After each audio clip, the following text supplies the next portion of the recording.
ইসরায়েলে পাল্টা হামলা চালিয়েছে ইরান। গত কয়েক ঘন্টা ইরান ইসরায়েলের 100টিরও বেশি ড্রোন ছুড়েছে। ইসরায়েলের প্রতিরক্ষা বাহিনী সেগুলো ভূপাতিত করার চেষ্টা করছে।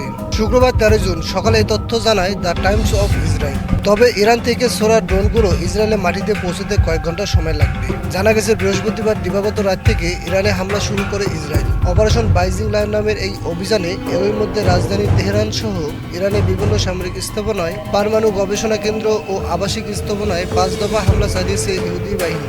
এই হামলার রিপোর্ট লেখা পর্যন্ত ইরানের সশস্ত্র বাহিনী প্রধান মোহাম্মদ বাগেরি নিহত হয়েছে।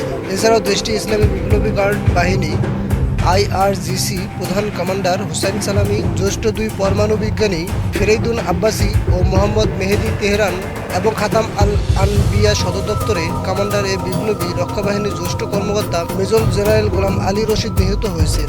ইসরায়েলের প্রধানমন্ত্রী বেঞ্জামিন নেতানিয়াহু এক বিবৃতিতে ঘোষণা করেছেন, এই হামলা মূল লক্ষ্য হচ্ছে ইরানের পারমাণবিক কর্মসূচি, ব্যালিস্টিক ক্ষেপণাস্ত্র ও সামরিক ক্ষমতাকে নিষ্ক্রিয় করা। যতক্ষণ প্রয়োজন ততক্ষণ এই অভিযান অব্যাহত থাকবে, যতক্ষণ না আমরা মিশনটি সম্পূর্ণ